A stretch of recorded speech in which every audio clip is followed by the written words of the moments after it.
I guess Montreal Meltdown. We can announce that. Absolutely. Very exciting. That's a really exciting partnership that our company is thrilled for. Last year, we went up for 1 week to do one division. It was really hard for us last year to commit to, how long is it, 6 weeks? Yeah, 47 days. So last year, it was really hard for us to commit to 6 weeks of the tournament because, you know, we didn't know the organizers as well. We didn't know the tournament. We didn't know the rink. We didn't know the neighborhood. There's just a lot of things you don't want to commit 6 weeks of your summer to before you know what you're getting yourself into. But after we spent that 1 week there last year and we realized that, one, the people who run the organization are extremely professional. Shout out to David. Yep. The rink is fantastic, if not one of the best minor hockey rinks I've ever worked in.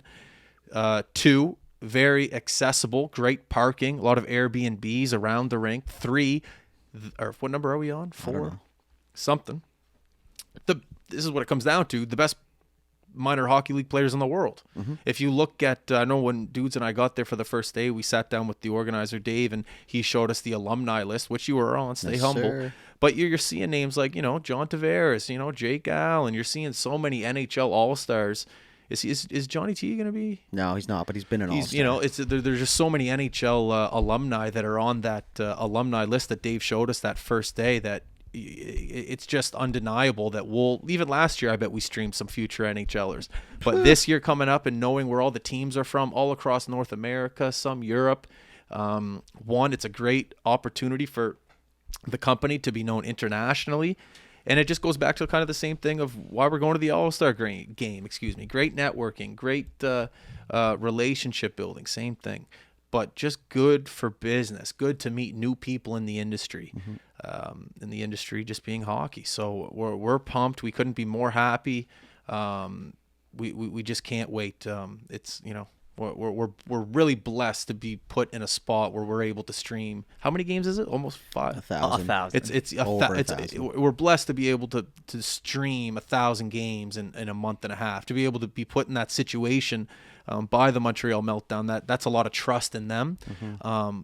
And the fact that we've proven to them that we can deliver, in 1 weekend. In 1 weekend, 1 weekend being last year, but now going back for 6 weekends.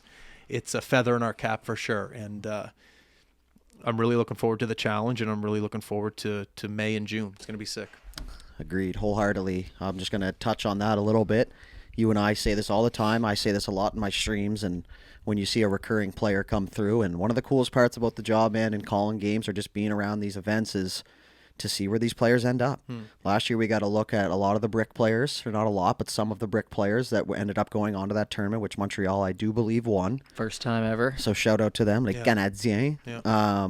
So seeing all these players from all over, like, you know, we know who's who around here, and we got a little bit of an idea of the good players in New Brunswick and the top prospects coming out of this Atlantic part of the province. But for us to go up there and see all these new players, all these different skill sets and different styles of play, and you know, even from the coaching right down to their managers. Like last year, we seen them out in the back. Some people brought barbecues. They were hanging their gear on the trees and the cars. Like this is the real deal, fellas. And it's very, very cool. I played in it, which we know now, so full circle, which is always a fun thing to do, is to kind of go back, you know, 20-some years later. I love that your name was on the alumni list. Yeah, that's the no-name alumni list. It was very cool.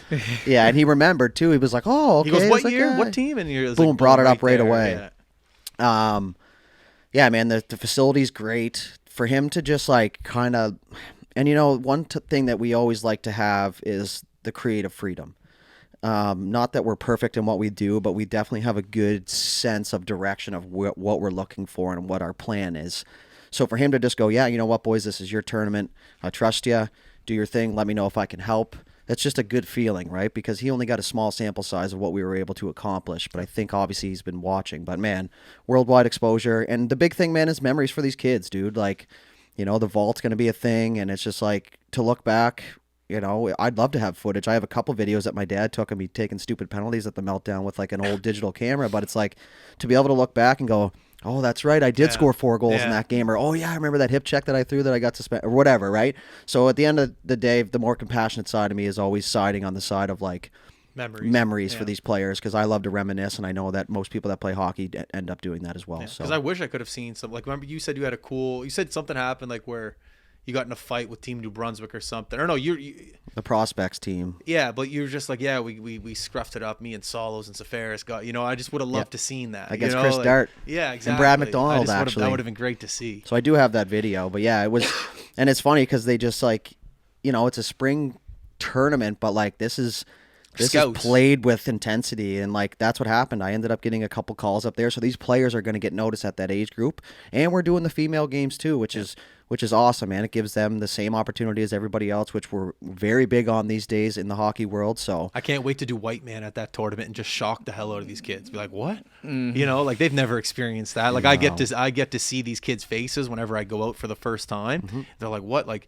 a girls team, like they've never had the White Man. I can't wait to go out there and just do it. It's just I don't know. It's gonna be wicked. it's new for us too, right? And this is a revolving door, fellas. Like these are very rarely double up on these tournaments. Like you very rarely go 2 years in a row. Some guys will for sure. Some girls will, but like this is new players every year, man. And if we can go down and nail it like we're gonna, then we're just gonna keep doing this, right? And that's so fun, boys. Like we're going down for a B&B. We got.